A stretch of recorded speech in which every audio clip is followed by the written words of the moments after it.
My name's Reverend Dr. May Elise Cannon. Today is Thursday, December 7th. This is day 62 since the Hamas attacks on South Israel on October 7th. I wanted to start today talking about some of the conversations that have been happening internationally about gender-based violence. CMEP has consistently condemned all violence against civilians, including the reported attacks on Israeli women on October 7th. And that has been a large discussion this week because many Jewish advocacy groups in the United States and also the government of Israel have accused international organizations and media of ignoring the issue. On Monday, December 4th, there was a United Nations session on sexual and gender-based violence, specifically during the October 7th attacks. Eyewitnesses were invited to address the meeting. They provided evidence that sexual violence and rape occurred and that sexualized violence was weaponized by Hamas and other militant groups during the attacks. UN Commission of Inquiry investigating potential war crimes on both sides of the Israeli government and Hamas said that it would probe accounts of sexual violence that were allegedly carried out on October 7th. The Knesset also had a separate meeting this week to talk about sexual violence. And a Knesset member accused that militant groups in Gaza had raped women in order to not only humiliate these women, but also Israel as a nation.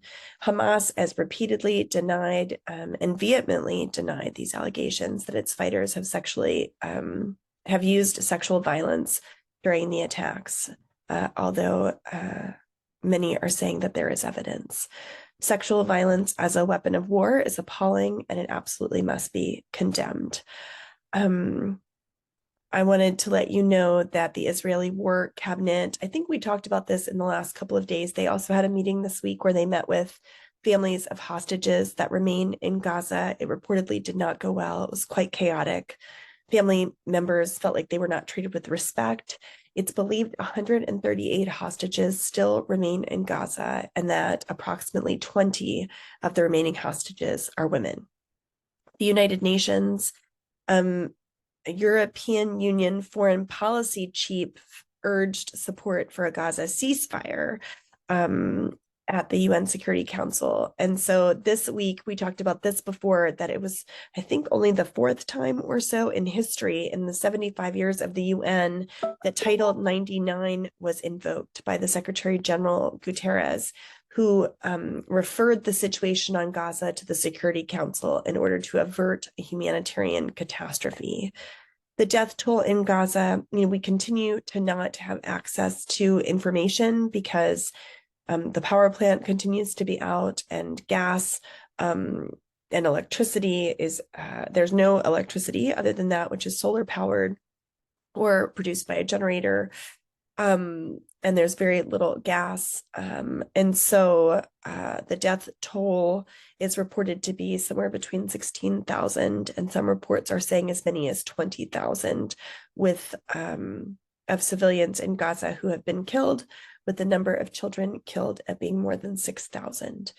The fighting in Gaza has continued, and fierce battles inside the city of Khan Yunis in southern Gaza has intensified. NBC reported and used language saying that this was increasingly apocalyptic and that it was a devastating situation for Palestinian civilians. And so there's been increased global pressure in the United States and around the world to call for a ceasefire. It's also important to acknowledge that the ground fighting since that temporary pause and since December 1st has been far more intense than the prior humanitarian pause. So I think we've talked about this quite a bit in the last couple of days. I also wanted to talk a bit about the World Food Program. Just came out and said that the humanitarian system in the Strip is collapsing and that everyone in Gaza is hungry and that aid to Gaza is woefully inadequate. Benjamin Netanyahu, Prime Minister of Israel, said yesterday that the Palestinian Authority would not be assuming power in Gaza as long as he is Prime Minister. And so there is a significant difference between what we're hearing from Israel and what we're hearing from the United States about who is going to govern Gaza after the bombing campaign and this war on Gaza and this war on Hamas is brought to an end. Vice President Kamala Harris, her national security advisor, said yesterday that the U.S. is committed to the future establishment of a Palestinian state, and that we have to make it clear that the Palestinian people must have a hopeful political horizon. And there are conversations within the U.S. government about revitalizing the Palestinian Authority. Also, Belgium and the United States both announced travel bans on extremist Israeli settlers. The U.S. Secretary of State Blinken announced a policy on Tuesday that will prevent extremist settlers responsible for violence in the West Bank from coming to the United States. And Belgium has a travel ban. Amnesty International came out with a report that is investigating, and it's the results of an investigation that alleges that U.S.-made weapons have a guidance system for weapons has been used in 2 specific Israeli airstrikes in Gaza in October, in which 43 civilians were said to have been killed. And this report is one of the first attempts to tie American-made weapons to specific attacks.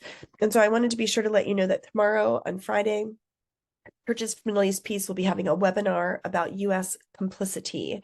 It features legal and policy experts, and including international affairs expert Craig Mockeber, Maria LaHood from the Center for Constitutional Rights, who has brought a case of complicity against the U.S. government, including President Biden, and former State Department official Josh Paul. So I hope you'll join us for that.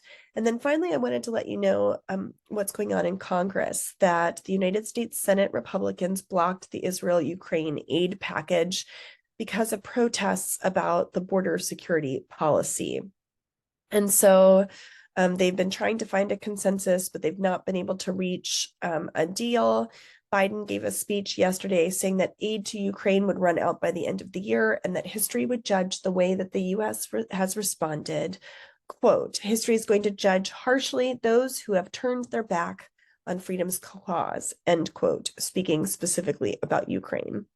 Democrats released a legislative text for a $110 billion security assistance package that includes both funding for Israel and Ukraine and humanitarian assistance for civilians in Gaza.